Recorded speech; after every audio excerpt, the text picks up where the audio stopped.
So today I'm going to be ranting about the upcoming balance changes in update 6.1.3. I'm sure you guys have all seen this or watched people talk about it. I've watched all the videos of people talking about it, and that's kind of where I'm going to start and dive in. If I hear another fucking person say that they're happy with the new direction and the direction that Blizzard's taking Hearthstone without telling me the direction that they're taking Hearthstone in, I'm going to fucking lose it. Like, I already felt like people weren't exactly sure on what they didn't like, and that they didn't really like a bunch of things about Hearthstone, or that they weren't exactly mm,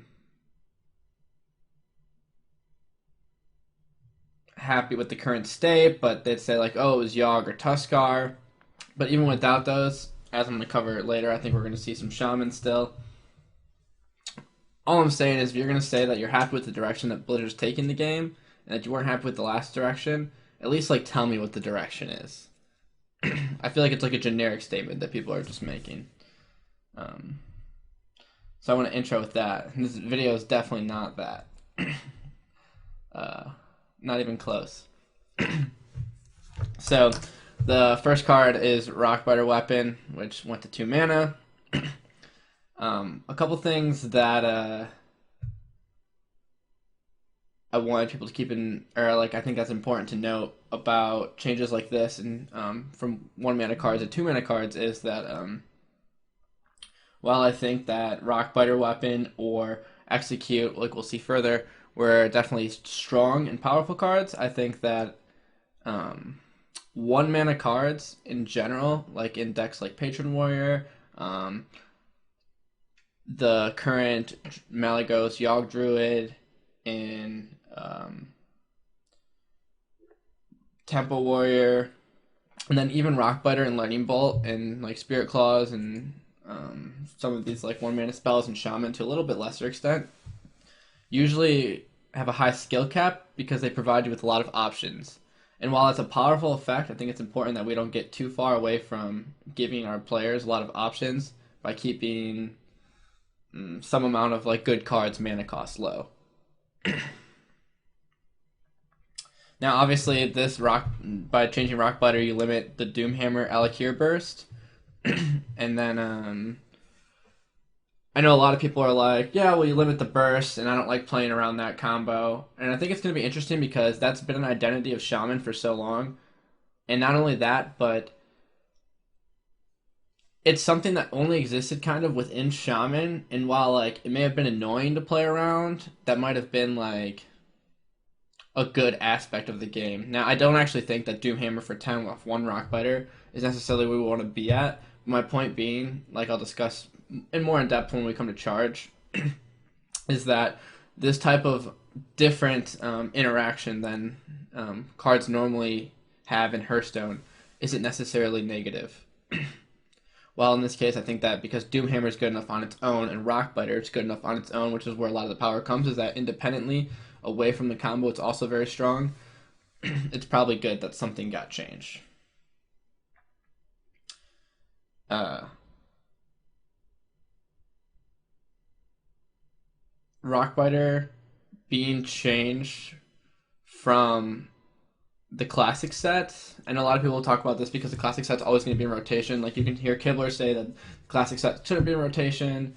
Some people say that it's good to like bring Shaman's power level down. I'm very much on the side of right now when it comes to this, which is that Shaman was already just an okay class when it came to the classic set. So if we start getting rid of some of the classic set strength that the class had, then maybe it'll be too underpowered. Obviously, you could always fix that with expansions, but I think you want to try to keep the core set relatively equal, and then in expansions try to deviate from that, and maybe have a class more powerful than another class. I know a lot of people have said that the new Rockbiter is more in line with other removal spells like Dark Bomb and Frostbolt, but this card's fucking trash compared to Dark Bomb and Frostbolt. Like taking 3 damage on your own face and not being able to swing like separate of a weapon or with a weapon or a minion or whatever, like it's just significantly worse than either of those cards. So it's also worth noting that because Rockbiter's gone, and Execute got nerfed. The 7/7 Shaman is going to be a lot better. Rockbiter lets you trade up. Ironic that like Rockbiter lets you trade up into its own class card, but that is definitely the case, and abusive too, as we'll see later.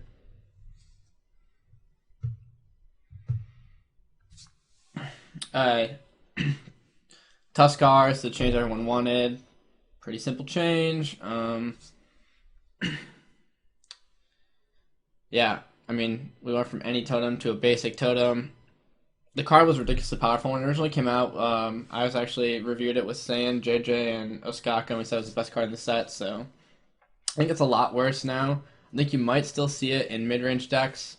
You'll definitely see it in totem synergy decks, I believe. I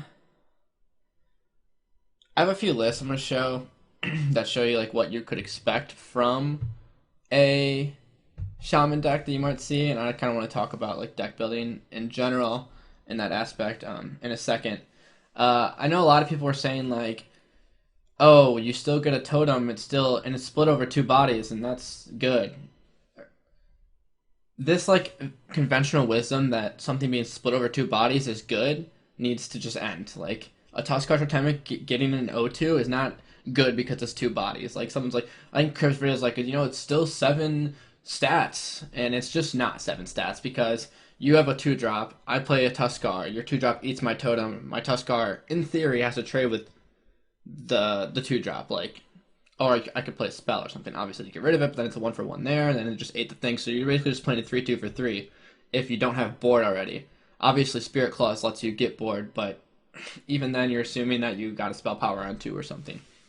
So to like say that because it's split across two bodies, it's better, even in a clash with Flame Tongue, I think is pretty disingenuous. So that being said,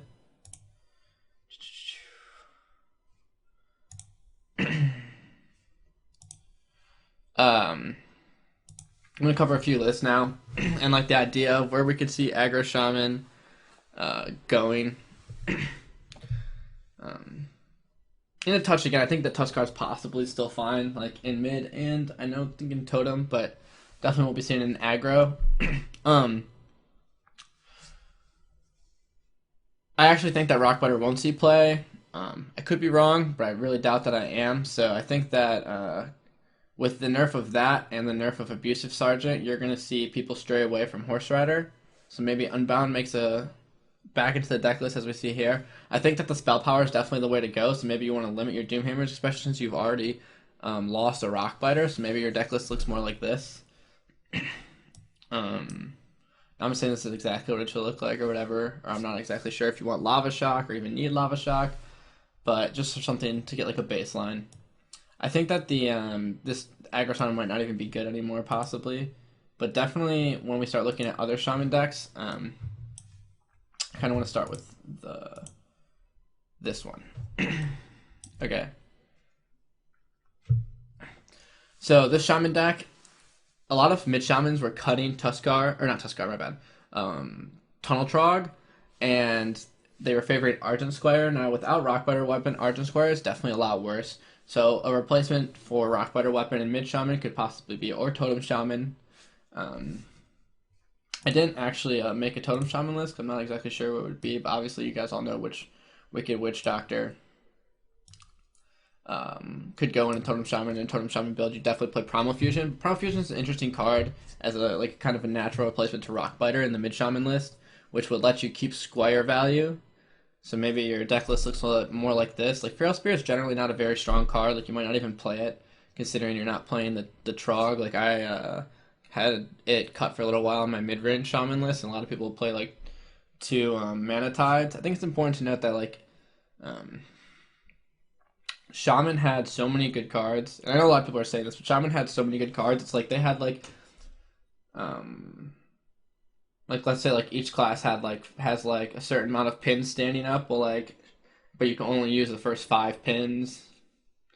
Like Shaman had like 10 pins. Like you knock down the first 5 and there's just 5 more like ready to replace it because the power level of the cards that were given to them expansions are so high. Like before they weren't playing Fire Elemental at some point. Fire Elemental was a great card for a long time. It shows you like the power level of the rest of the cards. If we take away from this list, we go to something more like this list that Muzzy is playing, where he's playing Flame Wreath Faceless instead. Obviously, if you're playing Flame Wreath Faceless, you're going to want to take advantage of the Tunnel Trog overload, which means maybe you want to include more Feral Spirits, Lightning Storms if the meta is a lot Shaman heavy.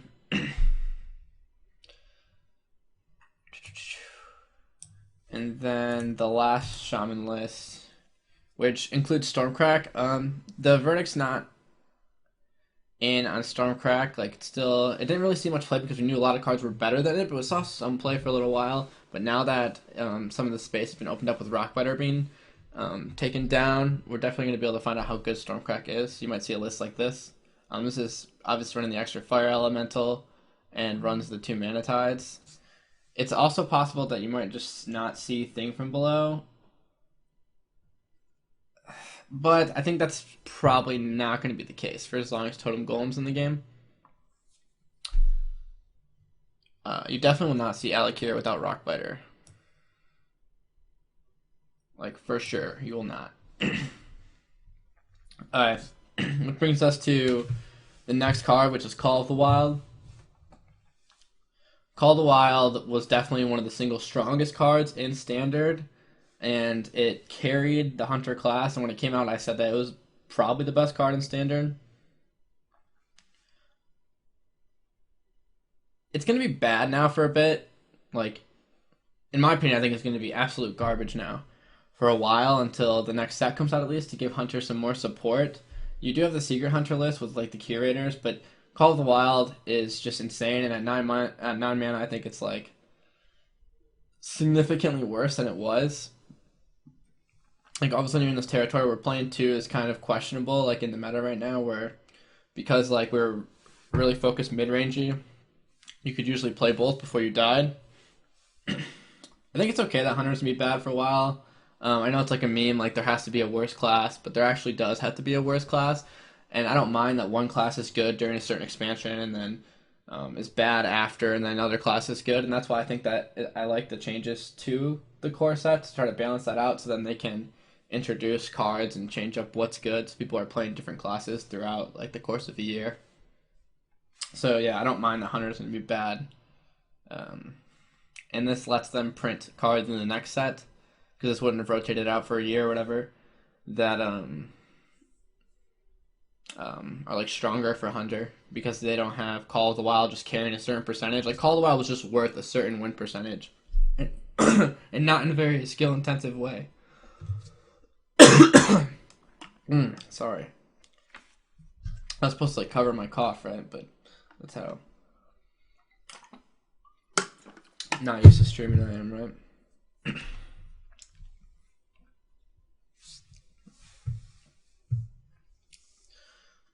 Which brings us to Execute. And like I said about Rockbiter, I'm going to go back to it when it comes to Execute. The card was definitely undercosted and good, but because it's such a cheap card and the Warrior class can work so well with so many cheap cards like Bloodtaker, for instance, Inner Rage, Battle Rage, Wild Pyro, etc.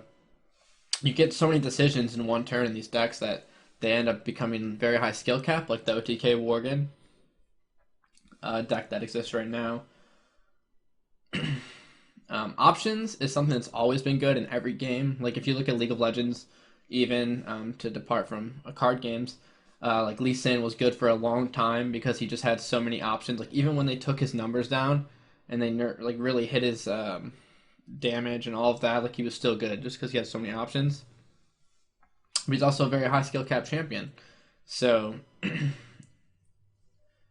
again, like, I think this nerf's necessary, but I want them to be like careful about not making the game too mid-rangey and slow, which I'm going to get into more with the next card, which is Charge. But so I don't think that you'll see, like, I think 1 mana Execute's huge for Dragon Warrior, Temple Warrior, those kinds of decks. Like, it's going to hurt them a ton. They might not even, I think they'll still play it, but it's really tough to say. If they do play it, the deck won't be as. If they play it, I don't think the deck will be as good as like Control Warrior. And a lot of people are saying this doesn't hurt Control Warrior, and obviously, it's significantly less impactful on Control Warrior. But I kind of like the way that the other Warrior decks played out. And while they might have been like too good, this may have been one of the reasons. I think that they were fun to play, and I really enjoy cards like Blood to Acre and stuff like that. So.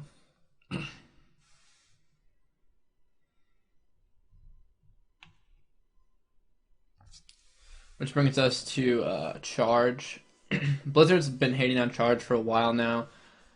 I think it's good for them to go away from a combo like the Raging Worgen existing in the core set, because then it's this deck that's just always going to be around. I'd much prefer, and I think that Firebat said this a few times, which brings up another point. Firebat keeps saying on Value Town in his videos that Blizzard said they weren't going to change any cards. When the fuck did Blizzard say that? Blizzard never said they weren't going to change any cards. They just didn't change them. Like, they never were like, we won't change this card. You're stuck with it. Haha, fuckers. Like, no, that never happened. So, like, if Firebat watches, you watch this Firebat, like, that just has to, like, that's just blatant, like, lying. I don't know. But yeah, back to Charge. So, I like that Worgen, like I said, Firebat said this before, that Worgen doesn't exist in the classic set, because then the deck will exist always. Now, if you want to bring it in an expansion, I think that's much more interesting to deal with, like maybe an expansion where Charge has more of like a dominant role, and like not just one deck, but a few decks. It's like a, like, you know how Discover is a keyword of a set, like Charge could be the keyword of a set or something, and you can introduce like counterplay to Charge within the set. I think that it's important that these types of decks exist in some extent, and like these types of combo decks. Obviously, you know I'm a fan of combo decks since I was a fan of Patron, but to take that even a step further, in Value Town, Firebat said he doesn't like that Rogue, this new Rogue deck. It's like you go all in and then you conceal, and then it feels gimmicky and stuff, and that he'd prefer that Rogue plays a different way than that. And it's not like this Rogue deck, like, I think the Rogue deck's actually good myself, but it's not like this Rogue deck's insane or anything, or that they're winning all these games off of conceal on something. But I just think, like, if you don't like that Rogue deck, and you don't like Worgen, and you like don't, and you think that like Malygos Druid to a certain extent is like too good or whatever, like you don't like how the deck plays out with running like the Moonfires or the Yogg or something, like where do you draw the line? Like, what kind of deck do you like? Like, what the fuck? Like, what kind of deck do you like? Like, what do you want to even see? Like, do you just want to see, like, Zoo mirrors? Like, do you just want to see, like, I don't know, like, just Druid mid-range games? Like, I just don't know what you're, like, looking for, or, like, what you expect every deck to be, if it can't be, like, a Worgen OTK type deck, or, like, a Rogue deck that goes all in early on, like, a Questioning Adventure or whatever. Like, there's definitely counterplay available to those decks, and I just don't know like what people expect to see if those, like, if they're not seeing those decks. So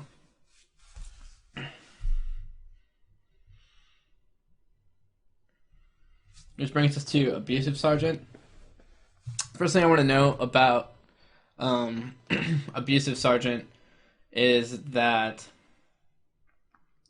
people were saying Abusive was, a lot of people said this, which was Abusive was clearly a better one drop than Leopardome at the time, and like they're glad that like Blizzard figured that out and like nerfed Abusive Sergeant. Well, Blizzard has a lot of data that we don't have, and I'm pretty sure that they knew the win rates of these two separate cards. And personally, in my experience, when I was tracking data for a deck like Aggro Druid, when I played Leopardome on one, it was actually just insane how much more often I won the game.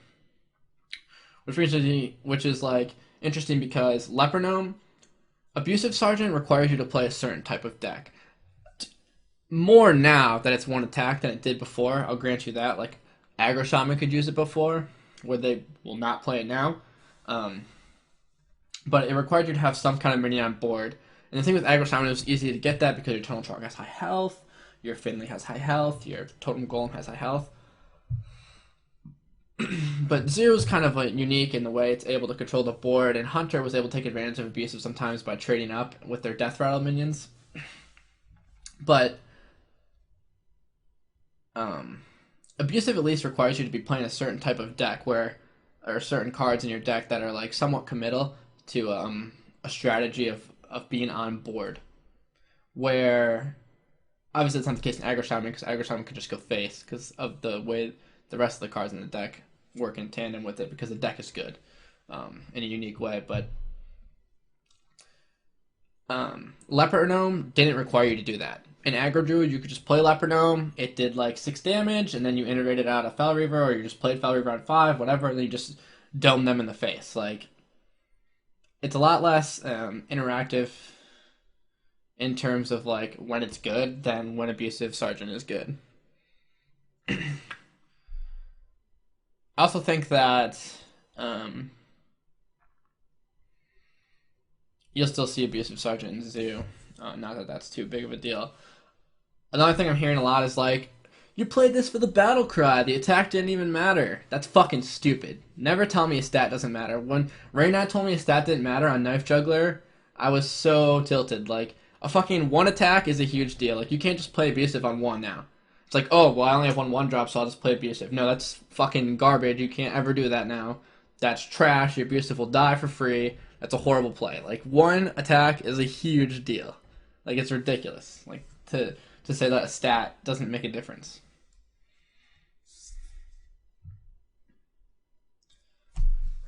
Which brings us to Yogg-Saron. This was actually one of the changes that someone had talked to me about, and I thought that was like a decent change. The only problem with this change is why like some people are considering it elegant or whatever. I think that it kind of neuters Yogg in competitive play, which I'm not sure, which is fine to me, but I would like to see something like Yogg in the future that's more balanced. Like when Kibler uses his 10 mana argument, 10 mana cards are supposed to do powerful things, etc., etc. I think that's interesting. I also think it's interesting that Yogg made us play Moonfire. Like that's something that's interesting to me, or like that I enjoyed. um, it's possible that Yogg could still see play. I think I've seen somewhere that it only kills itself 30% of the time, so maybe it still sees play in like Druid, but the problem with that is that some of the other Druid decks were so close in power level, and you already see players preferring those Druid decks over the Melee Yogg Druid. That might not be the case. Which I forgot to bring these cards up. You might see this in the Shaman deck soon. That's all I'm saying. Or this. Who knows, you know. Which brings these two Druid decks up. This is the Beast Druid that Muzzy's been playing. Obviously, he's been doing well with this. A lot of people don't think it's that powerful. I agree. I think it's worse than the other Druid decks, and basically him going to one on ladder is a virtue of it being Muzzy and maybe like the current meta. I think the deck's solid, but maybe you'll see something more like this now that the Yogg's out of the way. But I think you're more likely to see a deck like this, which is the token Druid that Noblor was going to play for the last call. A couple of EU players ran it for the HCT. The thing is like they were already playing this deck over the Yogg Druid. Then, so if they're playing, they're obviously gonna play now. But you gotta ask yourself like how much difference is the power level really? And like this deck's obviously better with the Yogg now that Yogg's been nerfed too, like against that Druid deck or whatever. So I think it's gonna be interesting. I don't think that Druid or Shaman are going to get much worse, honestly. So I'm interested to see where we end up with the Shaman more so than the Druid, because I think that a list like this will probably be standard.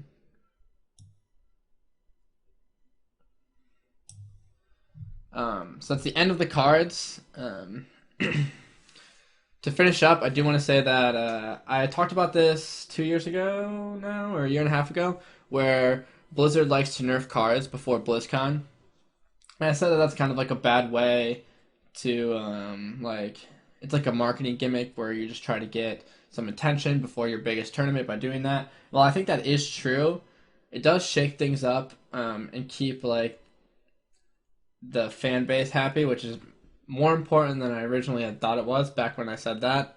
It's still something to look into. Maybe that they don't want to be doing. They did do it. It feels like a bit earlier this time. Not with people who are going to be in last call, but with BlizzCon itself. I also think that we've seen them nerf some cards relative to when they came out. Pretty soon this time around. Obviously, it took them 8 months, I think, to nerf Patron. I think it's interesting that another card that no one's talking about or no one said anything about that they didn't change, and probably because it just came out, was Barnes. I know a lot of people were bitching about Barnes and don't like Barnes, but it's not finding its way into a lot of decks, and maybe that's why. Uh, but I'm definitely interested to see where people end up falling on Barnes. So that's it for my rant on this patch. I hope you guys enjoyed it. Thanks for watching.